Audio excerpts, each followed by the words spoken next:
First of all, how far is Nicodemus from Wichita? How is distance-wise? It's not that far. I want to say it's about 45 minutes. It's quite close. So it would be easy for someone who's here visiting for the festival or just in town to go right out and check it out. And I would recommend that you do so because it's a great visit for an afternoon. It's really, really a great place to visit. And you've screened too, so I'm curious, how did this screening go? Screening went great. I really appreciated all the questions from the audience, and it was just a great block of documentary shorts in general. So it's always nice to be a part of a block where the quality is high. And not only are you sitting there and enjoying them, but you're saying, okay, mine must be pretty good because it's in here with all these other great films as well. So cool. So as far as getting this idea, like, were you always wanting to film? Did it start maybe before her passing or anything like that? No, it was probably more, to be honest, in starting this process. I think it was always a video project just because really the impetus for the whole project in general was the realization or thought that we live in this time now where you can put someone's, or as much of someone's life story as you can, on an SD card, on a piece of media that's so small. And I just thought a lot about posterity. I don't have any kids, but if I ever had kids or, kids of kids or generations from now could know this man, could know this person. And so I wanted to capture him as much as I could and went out there to just shoot for a couple of days. I've got like hours and hours of this footage, and it was only ever going to be this archival project just for myself, for my family.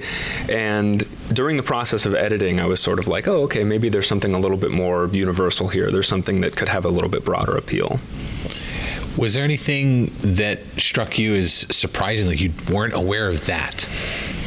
Lots of things. I mean, and even stories that didn't make it into the final project were surprising. I think just you don't always humanize your grandparents. I mean, this is my grandfather, so I think of him as I have always known him, which is as a grandfather. To hear stories about him as a young man and sort of courting my grandma and this relationship and romance that they had just gave me a whole new, way to even see him as a person. And so there were all kinds of impressive stories. And again, some of them didn't even make the actual final cut of the film, but they live on with me in the footage and everything else that are just great stories. And you learn to appreciate grandparents, parents, whoever it might be, as their own people and someone just like you who is young and in love or something like that. I'm curious, as far as like just a historical fact piece, I feel like there's so much merit to this project.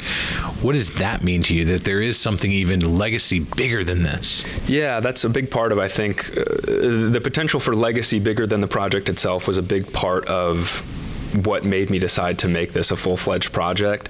I think that there are so many places in Kansas. I mean, it's a uniquely Kansan story, I say, a uniquely Kansan love story, but there are so many little towns like Nicodemus that you could drive by and never even think about. And the truth is, in places like Nicodemus, but also there's these towns all over Kansas, all over the country, that have these stories, these histories, these love stories, these personalities. And so I just really was able to recognize, I guess, the potential for, and that's what people have said when they watch it. They say, I wish I had done this with my grandfather. I wish I had done this with so-and-so, great uncle. And it's like, yeah, I hope you do. I mean, I hope it inspires people to capture that legacy, because I think it absolutely exists. And it's all over. Everybody's got, a relative or a friend or somebody who's got a story like this. And I just hope that more people are able to capture that. As far as remembrance of her, how does this impact your view of her? Yeah, it was an interesting... That process was difficult because I think I shot this footage a while ago and didn't end up getting it completed for a long time. And a big part of that was because it was so personal. And I think it hurt him not hurt him, but I think it was difficult for him to go back to that place, especially at her death. And it was tough for me to see it. It was tough for me to see him struggle with that loneliness, with that identity. And so I wanted to do it, and I only wanted to do it if I felt like I could do justice by her memory and tribute her. And so I think about, at the end of the film it says, for Grandma, and that really is from the heart for me, because it shows, I think, the power of the love that they had and the family that they created, and as a tribute and testament to the person that she was, because she was really a miraculous person. I'm curious, getting to, you kind of mentioned this earlier, the recognition of Kansas on the map as far as history, as far as important places, also film and uniqueness of that. Can you talk to a little bit about that and Tallgrass showcasing that? Yeah, it feels perfect for the film to be screening here at Tallgrass, because it does feel like Tallgrass is so committed to telling the stories of Kansans and people from Kansas, and I feel like this film is uniquely Kansan. I think that there's something, so to me, romantic about kind of this idea of this soldier traveling across the state, between, on his way to Colorado, and having to stop in this little town of Hayes and going out to Nicodemus. And so I do feel, or I wanted it to feel in the cinematography and the storytelling, kind of like a love letter to Western Kansas and some of these open prairies and that kind of setting that we have that feels so distinctly Kansan. And everything at Tallgrass, from obviously, the logo, the wheat, and the Tallgrass name and everything else, the location in Wichita, is so committed to reflecting that Kansas story. So it feels perfectly at home here. Robert, you could have taken this information and made this a darker piece, an investigative piece. This is so caring and loving, but there is the flip side of it. I think more people are aware of the after dark cities than they are of like Nicodemus. Sure. Can you talk about showcasing that and being a shining light? Yeah, that was really important, because I think that my grandfather for sure, but also my grandmother were never, I think there's a tragic element to the fact that the reason that they met was because he wasn't allowed to go out after dark in the place where he was, staying for the night. I mean, I think there is something, as you say, very dark about that.